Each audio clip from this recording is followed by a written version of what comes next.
नमस्कार, बहुत स्वागत है आपका। मैं हूं आपके साथ सविका राठौर। ईरान पर हमले को लेकर अमेरिका का बहुत बड़ा दावा। ओमान की खाड़ी में ईरानी सेना को भारी नुकसान पहुंचा है। पेंटागन ने कहा ओमान की खाड़ी में उनके सभी 11 जहाज डुबाए गए हैं और पेंटागन का दावा है कि ओमान की खाड़ी में ईरान के अब तक सभी जहाज जो है वो डुबा दिए गए हैं, यानी कि कोई जहाज नहीं बचा है। पेंटागन ने एक तस्वीर भी जारी की है जिसमें जहाज पर हमला करते हुए दिखाया गया है। तो आप तस्वीर देख सकते हैं, आपको तस्वीर दिखा रहे हैं। ईरान पर हमले को लेकर अमेरिका ने ये बहुत बड़ा दावा किया है। ओमान की खाड़ी में ईरानी सेना को भारी नुकसान पहुंचाया गया है।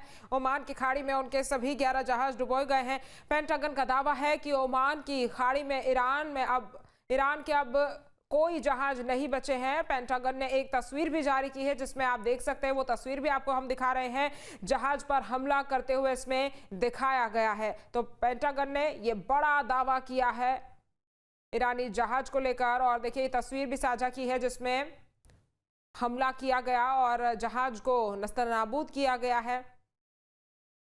ईरान पर हमले को लेकर अमेरिका की तरफ से ये बड़ा दावा किया गया है। तो लगातार ये युद्ध का जो दायरा है वो बढ़ता हुआ दिखाई दे रहा है। ना तो ईरानी हमले रुक रहे हैं और ना ही अमेरिका पीछे हट रहा है, और अमेरिका लगातार हमले करता हुआ भी दिखाई दे रहा है। अमेरिका की एयरबेसिस को जिस तरह से ईरान निशाना बना रहा है, दुबई की अगर बात की जाए तो वहां पर ऑयल रिफाइनरी को निशाना ईरान ने बनाया। उसके बाद अमेरिका ने ये बहुत बड़ा दावा किया कि ओमान की खाड़ी में ईरानी सेना को भारी नुकसान पहुंचा है और साथ ही साथ ओमान की खाड़ी में उनके सभी 11 जहाज डुबोए गए हैं, यानी कि जो 11 जहाज वहां पर तैनात थे उन सभी को डुबो दिया गया है। ईरान पर हमले को लेकर अमेरिका ने ये बड़ा दावा किया है और वो आपको हम फुटेज भी दिखा रहे हैं जो जारी की गई है हमले की। ईरान पर और बड़े हमले की तैयारी में अमेरिका है। इजराइल में सैनिकों को तैनात कर रहा है अमेरिका। ये बड़ा अपडेट आपको बता रहे हैं। ईरान पर हमले के लिए तैनात कर रहा है अमेरिका। तो देखिए अमेरिका अब अपनी सेना को भी मैदान में उतार रहा है, यानी कि जल थल नभ तीनों सेनाएं इसमें युद्ध में उतर सकती है। और अमेरिका ने पहले ही चेताया था। डोनाल्ड ट्रंप ने बड़ा बयान दिया था जिसमें डोनाल्ड ट्रंप ने कहा था कि जरूरत पड़ी तो सेना को भी उतार दूंगा। और अब देखिए ईरान पर और बड़े हमले की तैयारी में अमेरिका जुट गया। और अमेरिका ने पहले भी कहा था कि अभी जो हमने हमला किया है वो बहुत बड़ा हमला नहीं है, आने वाले समय में हमला और गंभीर हो सकता है और बड़ा हो सकता है। यही वजह है कि इजराइल में सैनिकों की तैनाती अब अमेरिका कर रहा है, यानी कि अमेरिका इजराइल में अपने सैनिक भेज रहा है और ईरान पर हमले के लिए अमेरिका अपने सैनिकों को इजराइल की सरहद पर तैनात करने में जुट गया है। ये बड़ी खबर आपको बता रहे हैं। तो ईरान पर अब हमले और बड़े होंगे और उसकी तैयारी अमेरिका कर रहा है। इजराइल में सैनिकों को तैनात अमेरिका कर रहा है। ये बड़ा अपडेट आपको बता रहे हैं। और इजराइल और अमेरिका के हमले से ईरान संकट के दौर से गुजर रहा है। पश्चिमी एशिया में तनाव चरम पर है। दूसरी ओर दुनिया की नजरें तेहरान पर टिकी है। सवाल है कि supreme leader Ayatollah Ali Khamenei के बाद अब ईरान की कमान किसके हाथ में होगी? उस कुर्सी पर कौन बैठेगा जिसके पास सेना से लेकर परमाणु नीति तक अंतिम फैसले का अधिकार होता है? रिपोर्ट आपको दिखाते हैं।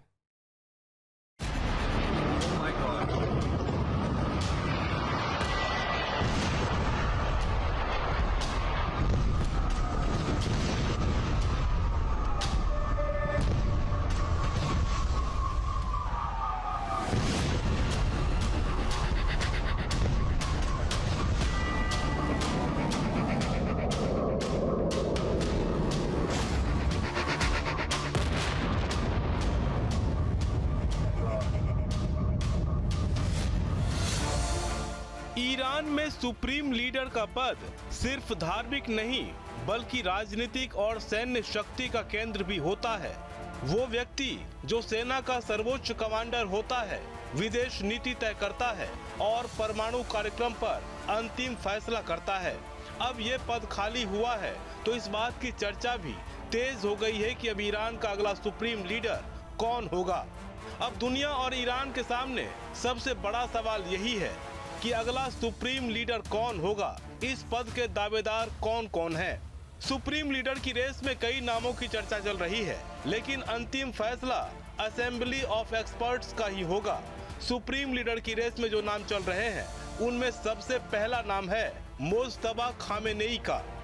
मुज्तबा खामेनेई दिवंगत सुप्रीम लीडर खामेनेई के दूसरे बेटे हैं। ताकतवर क्षेत्रों में प्रभाव रखते हैं। प्रशासन और IRGC में प्रभाव की चर्चा भी रहती है। ये चर्चित नाम है, लेकिन उनके सामने वंशवाद सबसे बड़ी चुनौती बन सकती है, क्योंकि ईरान में 1979 की क्रांति के बाद राजशाही को खत्म किया गया था। लिहाजा पिता पुत्र के मॉडल पर विवाद खड़ा हो सकता है। सुप्रीम लीडर की रेस में दूसरा नाम अयातुल्ला अली रेजा आराफी का है। अयातुल्ला अली रेजा आराफी धार्मिक व्यवस्था में बेहद प्रभावशाली माने जाते हैं। असेंबली ऑफ एक्सपर्ट्स के डिप्टी चेयरमैन हैं, कुम के फ्राइडे प्रेयर लीडर और मौजूदा समय में अस्थायी नेतृत्व परिषद के भी सदस्य हैं। अयातुल्ला अली रेजा आराफी ईरान की सेमिनरी व्यवस्था के प्रमुख भी बताए गए हैं, लेकिन वे राजनीतिक रूप से स्वीकार्य नेता नहीं माने जाते, जो उनकी दावेदारी के खिलाफ जाती है। सुप्रीम लीडर की रेस में तीसरा बड़ा नाम मोहम्मद मेहदी मिर्बाघेरी का है। मोहम्मद मेहदी मिर्बाघेरी कट्टरपंथी छवि वाले नेता माने जाते हैं। उनका नजरिया पश्चिम विरोधी माना जाता है। मिर्बाघेरी कुम के इस्लामिक साइंसेज एकेडमी के प्रमुख हैं। असेंबली ऑफ एक्सपर्ट्स के भी सदस्य हैं।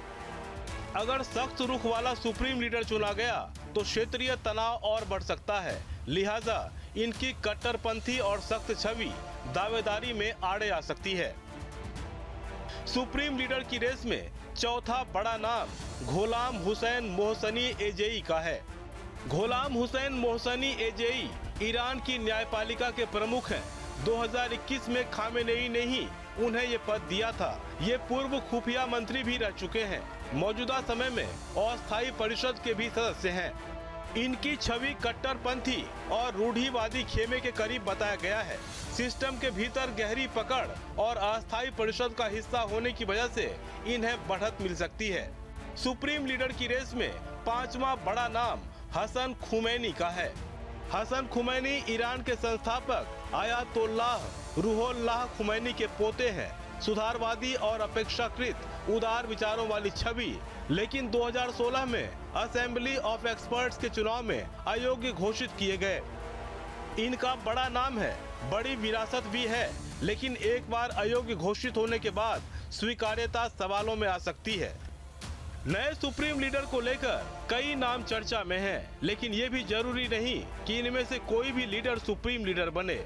हो सकता है कि कोई नया नाम भी सामने आ जाए। दावेदार अपने अपने तरीके से प्रयास करेंगे, क्योंकि ईरान में सुप्रीम लीडर का पद आजीवन होता है। जो भी चुना जाएगा वही दशकों तक देश की दिशा तय करेगा। लिहाजा फैसला धार्मिक नहीं, ये फैसला तय करेगा कि पश्चिम एशिया में शांति होगी या टकराव और बढ़ेगा। Team news day. आपके मोबाइल पर तुरंत आएगी ब्रेकिंग न्यूज। स्क्रीन पर सबसे पहले दिखेगी बड़ी खबर। देश दुनिया की हर खबर एक जगह। अब आपके मोबाइल पर तुरंत फटाफट इंस्टॉल कीजिए न्यूज नेशन ऐप और रखिए खुद को अपडेट।